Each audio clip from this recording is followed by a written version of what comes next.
పచ్చని పల్లెల్లో ఇథనాల్ చిచ్చు పెడుతోంది. కంపెనీ మళ్లీ పనులు స్టార్ట్ చేయడం ఉద్రిక్తతకు దారితీస్తోంది.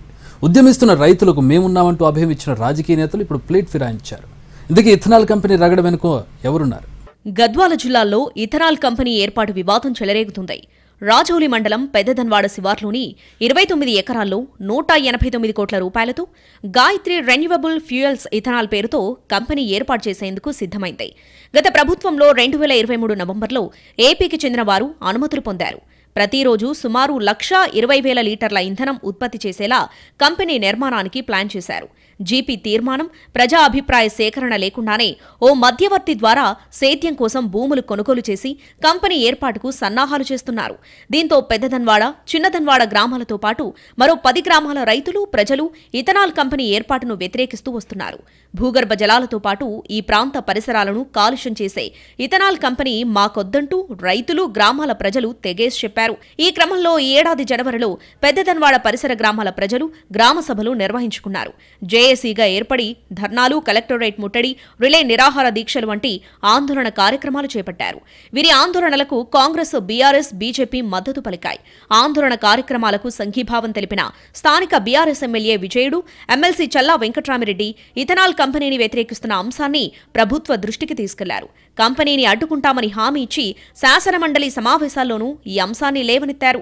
ఇదే సమయంలో కాంగ్రెస్ మాజీ ఎమ్మెల్యే సంపత్ కుమార్ ఆందోళన చేస్తున్న రైతులకు మద్దతు పలికి వారిని హైదరాబాద్ తీసుకెళ్లి సంబంధిత మంత్రులతో కలిశారు. ఫ్యాక్టరీ అనుమతులపై పునరాలోచిస్తామని, దాంతోపాటు ప్రజాభిప్రాయం మేరకు ముందుకు వెళ్తామని హామీ పొందారు. ఇంతవరకు బాగానే ఉంది. మరి కంపెనీ ఏర్పాటు నిర్ణయంపై వెనక్కి తగ్గకుండా 2 రోజుల క్రితం రాత్రికి రాత్రే ప్రైవేట్ సైన్యంతో పనులు ప్రారంభించేందుకు సిద్ధమవ్వడం, కంపెనీ నిర్మాణ ప్రాంతంలో జేసీబీలు, బుల్డోజర్లతో పాటు కంటైనర్ క్యాబిన్లు దించడం, తాత్కాలిక గుడిసెలు ఏర్పాటు చేసుకోవడంతో గ్రామస్తులు, రైతులు ఆగ్రహావేశాలకు గురయ్యారు. కంపెనీకి చెందిన కంటైనర్, వాహనాలు ధ్వంసం చేయడంతో పాటు గుడిసెలు తగలబెట్టడంతో ఉద్రిక్త పరిస్థితులు నెలకొన్నాయి. అయితే ఈ ఘటనలో పోలీసులు ఇప్పటివరకు 12 మందిని అరెస్ట్ చేశారు. పలువురికి నోటీసులిచ్చారు. మరోవైపు ఇథనాల్ కంపెనీ యాజమాన్యానికి స్థానికంగా ఎవరి అండదండలున్నాయనే చర్చ మొదలైంది. స్థానిక పొలిటీషియన్స్ సపోర్ట్ లేకుండా పోలీసుల పహారాలో రాత్రికి రాత్రే పనులు ప్రారంభించేసేందుకు సన్నద్దం కావడం అంటే అంత ఆషామాషి వ్యవహారం కాదంటున్నారు. స్థానికంగా తాజానో మాజీనో ఇథనాల్ కంపెనీ యాజమాన్యానికి భరోసా కల్పిస్తున్నారనే చర్చ ఇథనాల్ కంపెనీ బాధిత గ్రామాల్లో సాగుతుంది. ఇక అలంపూర్ నియోజకవర్గంలో ఈ అంశం బేస్ చేసుకుని కాంగ్రెస్, బీఆర్ఎస్ మధ్య మాటల తూటాలు పేలుతున్నాయి. ప్రస్తుతం రాష్ట్రంలో ఉన్న కాంగ్రెస్ ప్రభుత్వం రైతుల డిమాండ్ మేరకు ఇథనాల్ కంపెనీ అనుమతులు రద్దు చేయొచ్చు కదా అని ప్రశ్నిస్తుంది బీఆర్ఎస్.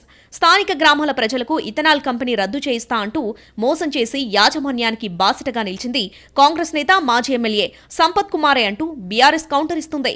మాజీ ఎమ్మెల్యే సంపత్ కు ప్యాకేజ్ అంది ఉంటుందని, అందుకే రైతులు, గ్రామస్తులపై అరెస్టుల పర్వం సాగుతున్నా పట్టనట్లే ఉంటున్నారని అంటుంది గులాబీ పార్టీ. దీనిపై కాంగ్రెస్ గట్టిగానే కౌంటర్ ఇస్తుంది.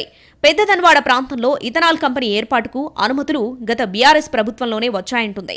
అప్పుడు ఇప్పుడు బీఆర్ఎస్ వాళ్లే శాసనసభ్యులుగా కొనసాగుతున్నారని, కంపెనీ ఏర్పాటుకు అప్పటి ఎమ్మెల్యే అబ్రహాం హయాంలో బీజం పడిందంటున్నారు. కంపెనీ యాజమాన్యంతో అంటకాకేది ప్రస్తుత ఎమ్మెల్యే విజయుడు, ఎమ్మెల్సీ చల్లా వెంకట్రామిరెడ్డి అని సిట్టింగ్ ఎమ్మెల్యే, ఎమ్మెల్సీని ఇరుకున పెట్టేలా కాంగ్రెస్ ఆరోపిస్తుంది. రైతులు, గ్రామస్తులకు సంపూర్ణ మద్దతుగా నిలవడంతో పాటు సంబంధిత మంత్రి శ్రీధర్ బాబు వద్దకు తీసుకెళ్లి సమస్య పరిష్కారానికి కృషి చేసింది తామే అంటుంది మాజీ ఎమ్మెల్యే సంపత్ శిబిరం. మొత్తం మీద తమ ప్రాంతాన్ని కలుషితం చేసే ఇథనాల్ కంపెనీ రద్దుకు పార్టీలకు అతీతంగా వెన్నంటి నిలవాలని, రద్దు చేసే వరకు సాగే తమ ఉద్యమానికి బాసటగా నిలవాలని బాధిత గ్రామాల ప్రజలు, రాజకీయ పార్టీల నేతలను కోరుతున్నారు.